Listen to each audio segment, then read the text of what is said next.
Hello বন্ধুরা, আমি মৌ। আমার চ্যানেল মিঠা মৌ ব্লগসে তোমাদের সবাইকে অনেক স্বাগত। এবার বলো, কেমন আছো তোমরা সবাই? আশা করি খুব ভালো আছো। আজকে সকাল থেকেই শুধু ভাল লাগছে না আর ভাল লাগছে না। সকাল থেকেই ভাল লাগছে না করে বিকেল অবধি কেটে গেল। বিকেলবেলা এসেছি ছাদে। সারাদিন বেশ রোদ্দুরের মধ্যে আমি আর ছাদে আসতে পারি না। ওই জামা কাপড় মিলতে আর শুকিয়ে গেলে তুলতে। আর এখন এসেছি একটু ছাদে, যদি আমার একটু ভালো লাগে তাই। তো যাই হোক, এই যে এখানে আছে আমার খুব প্রিয় দুটো গাছ। এগুলো আমার মামাতো দাদা আমাকে দিয়েছে। একটা হলো জিডি প্ল্যান্ট আর একটা হলো স্নেক প্ল্যান্ট। স্নেক প্ল্যান্টটা অনেকটা বড় হয়েছিল, কিন্তু পাখিতে খেয়ে নিয়েছে। আর এই যে আমার বোন স্কুল থেকে এসে ফিতেটাও খোলেনি, চলে এসেছে গাছ দেখতে। আমার বোনেরও খুব প্রিয় এই দুটো গাছ। আসলে আমি আর আমার বোন রোজই ভালো করে গাছটাকে দেখি যে মানে কটা পাতা বেরোলো, বা যেইটা ছোট হয়ে বেরিয়েছিল সেইটা বড় হলো কি না। মামার বাড়ি থেকে আসার পর গাছে 5টা নতুন পাতা বেরিয়েছে। এর জন্য আমি আমার বোন খুব খুশি। দাদা আমাকে দিয়েছিল ছোট্ট একটা প্লাস্টিকে। ও তো চারা বানাচ্ছিল, তাই আমি ঘরে এসে এই ছোট্ট মাটির গ্লাসগুলোতে ভরে দিয়েছি। কি ভাল লাগছে না দেখতে? ঝিরিঝিরি বৃষ্টি পড়ছে এখন। পাখিগুলো কি সুন্দর উড়ে উড়ে বাড়ি যাচ্ছে। মানুষেরও যদি দুটো ডানা থাকতো তাহলে মানুষও উঠতে পারতো। ঝিরিঝিরি বৃষ্টি পড়ছে, তার সাথে খুব ভালো হাওয়া দিচ্ছে। তাই জন্য উঠেছিলাম ওপরের ছাদে, কিন্তু আবার নেমেও চলে এসেছি। কারণ বৃষ্টিটা যদি হঠাৎ করে জোরে চলে আসে, তখন নামতে গিয়ে হবে এক কেলেঙ্কারি। মানে পড়ে যাওয়ার সম্ভাবনা আছে, কারণ জল পড়লেই সিঁড়িটা খুব স্লিপ করে। ছাদে বেশ অনেকগুলোই গাছ আছে। অ্যালোভেরা, কিছু নয়নতারা আর অনেকগুলো তুলসী গাছ। আর আছে একটা বড় সবেদা গাছ। এটা তো আমি আগেও তোমাদেরকে দেখিয়েছি, জানো তোমরা।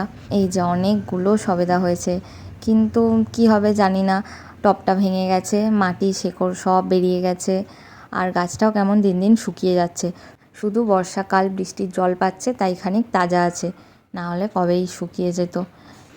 আমার বোন এখানে কি করছে দেখো, শুধু শুধু পা ধুলো, তারপর ছাদে পায়ের ছাপ ফেলছে। খুব মেঘ করছে, অন্ধকার হয়ে আসছে, খুব জোরে বৃষ্টি হতে পারে। এই গাছটা দেখে না আমার কি আফসোস হচ্ছে, কত বড় পাতা ছিল।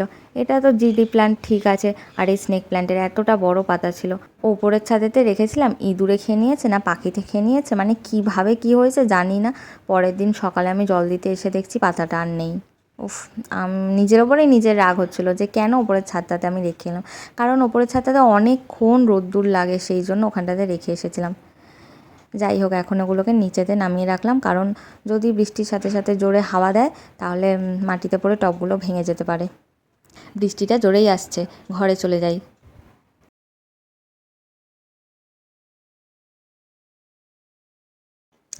এই যে আমার বোন ঘরে এসে আবার টিভি চালিয়ে দিয়েছে। স্কুল থেকে এসে ওর প্রথম কাজ হচ্ছে ছাদে গিয়ে গাছটাকে দেখবে কটা পাতা বেরিয়েছে, তারপরে এসেই টিভি। আর যেদিন স্যার আসে সেদিনই বরং ভালো, এসেই পড়তে বসে যায়। তো যাই হোক, বোনকে বললাম খাওয়া দাওয়া করে নিয়ে রেস্ট নে, এখন আমি যাব আমার এক বান্ধবীর বাড়ি। বললাম না বৃষ্টি পড়ছে, বৃষ্টির মধ্যে ছাতা নিয়ে বেরিয়ে পড়েছি। এখন আমি যাচ্ছি আমার এক বান্ধবীর বাড়ি। আমার মনটা সত্যি একটু খারাপ খারাপ লাগছে, তাই ভাবলাম একটু বান্ধবীর সাথে গিয়ে গল্প করে আসি। চলে এসেছি আমার বান্ধবীর বাড়ি। ওদেরও বাড়িতে অনেক গাছ লাগানো আছে, জানালায়, সিঁড়িতে, বারান্দার দিকে। আর এই যে এটা একটা খুব সুন্দর ছোট্ট জানালা, এটা আমার খুব ভালো লাগে দেখতে। টাপুর টুপুর করে বৃষ্টি হয়েই যাচ্ছে হয়েই যাচ্ছে। আর এই যে আমার বান্ধবী কী করছে, ঘুমাচ্ছিল। ছাতা মাথায় দিয়ে এসেছি, এসে ছাতাটা ওর গায়ের ওপরেই চাপিয়ে দিয়েছি। এই যে আমি বললাম যে ওঠো ওঠো ওঠো। সেই পুচকিটার মাসি, আমার বান্ধবী প্রিয়াঙ্কাদি। বেশ কিছুক্ষণ গল্প করার পরে প্রিয়াঙ্কাদি বলল, একটা নতুন আচার বানিয়েছি, টেস্ট করে দেখ আজকে। আমি বললাম শুধু শুধু আচার খাবো না, আমার অ্যাসিড হয়। বলল তাহলে ঠিক আছে, শুধু শুধু খেতে হবে না, মুড়ি দিয়ে মাখছি। আমি বললাম হ্যাঁ ঠিক আছে, তাহলে খাবো। তো তারপরে একটা জায়গায় মুড়ি, খানিক আচার, সাথে দুটো লঙ্কা। ও বাইরে বৃষ্টি আর ভেতরে এই মুড়ি মাখা, পিকনিকের মতো খুব ভালো লাগছিল। আমাদের বন্ধুত্বটা না 3 পুরুষ ধরে হয়ে আসছে।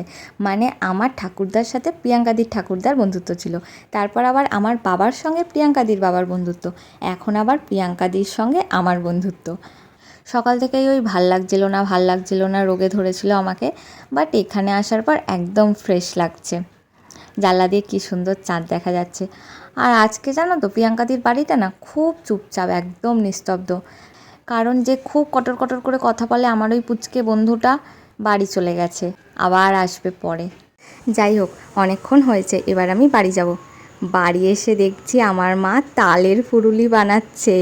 মানে এই বছরে প্রথমবার আমাদের বাড়িতে হচ্ছে তালের ফুরুলি। গেটে ঢুকতে ঢুকতেই গন্ধটা পেয়েছিলাম, কিন্তু আমি ভেবেছিলাম যে হয়তো পাশের বাড়িতে হচ্ছে, কারণ তালের ফুরুলির তো গন্ধ চারিদিকে ছড়িয়ে পড়ে। কিন্তু তারপরে ঘরে ঢুকে দেখছি, মানে রান্নাঘরে গিয়ে দেখছি না, এটা আমাদের ঘরেই হচ্ছে। তো তালের ফুরুলি আমার বেশ ভালোই লাগে খেতে। আর হচ্ছে আমার মা খুব সুন্দর করে বানাচ্ছে এটা, মানে অনেক কিছু দিয়ে মেখেছে, মানে চাল গুঁড়ো এইসব আরও অনেক কিছু, মানে তাল তো আছেই, তার সাথে আরও অনেক কিছু দিয়েছে। তো পুরো এটা সফট হয়েছে, ভীষণ নরম আর ভীষণ টেস্টি খেতে। আর সারা ঘর গন্ধ গন্ধ, এই তালের ফুরুলির গন্ধটা না আমার খুব ভালো লাগে, ভীষণ মিষ্টি একটা গন্ধ এটা। মা এখানে তালের ফুরুলি বানাক, আমি যাই ঘরে, দেখি আমার বোন কী করছে। ঘরে এসে দেখি বিছানায় জামা কাপড় বই খাতা সব ছড়িয়ে রেখে দিয়েছে, তারপর আবার একটা সাদা ওড়না চাপা দিয়ে আমাকে ভয় দেখানোর চেষ্টা করছে।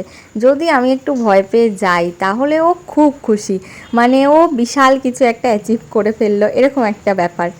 এই যে ফট করে আবার লাইটটাকেও বন্ধ করে দিল, মানে ভীষণই বদমাইশি করে ও ঘরের মধ্যে। মায়ের কাছে এলাম, দেখছি এখনও সামান্য কয়েকটা বাকি আছে, ভাজা চলছে, এটাই লাস্ট হলেই হয়ে যাবে। আবার আমি ঘরে এসে দেখছি ওই ওড়নাটা নিয়েই এদিক ওদিক করে যাচ্ছে, যদি দিদি একটু ভয় পায় সেই আশায়। আমাকে ভয় দেখানোর একটা নতুন কায়দা, আমাদের একটা ছোট্ট ব্যাটারি সিস্টেম মোমবাতি আছে, সাদা রঙের ওড়নাটা চাপা দিয়ে সেই ব্যাটারি সিস্টেম মোমবাতিটাকে নিয়ে আমি ঘরে ঢুকতে দেখছি হঠাৎ করে ওই মোমবাতিটাকে জ্বালিয়ে সামনে ঘুরলো। মানে আমাকে একটু না একটু ভয় পেতেই হবে, না হলে ও মানে পাগলামোগুলোও থামাবে না। যাই হোক, হয়ে গেছে আমার মায়ের তালের ফুরুলি বানানো। ফার্স্টে আমি ঠাকুরকে দিই, তারপরে আমরা সবাই মিলে খাবো। ঠাকুরকে দেওয়া হয়ে গেছে, তিনজনে একসাথে খাই এবার তালের ফুরুলি। এই ভাল লাগছে না, রোগটা একেবারে চলে গেছে এখন আমার, এখন ভীষণই ভালো লাগছে। তো যাই হোক, ভিডিওটাও এখানেই শেষ করছি। আমার ভিডিওটা কেমন লাগলো কমেন্ট করে জানাবে, ভালো লাগলে একটা লাইক করে দেবে, আর আমার ভিডিওটা বন্ধুদের সাথে শেয়ার করো। আর প্লিজ আমার চ্যানেলটা সাবস্ক্রাইব করো। খুব শিগগিরই দেখা হবে পরে একটা ভিডিওতে। Stay save and happy. Thanks for watching, tata.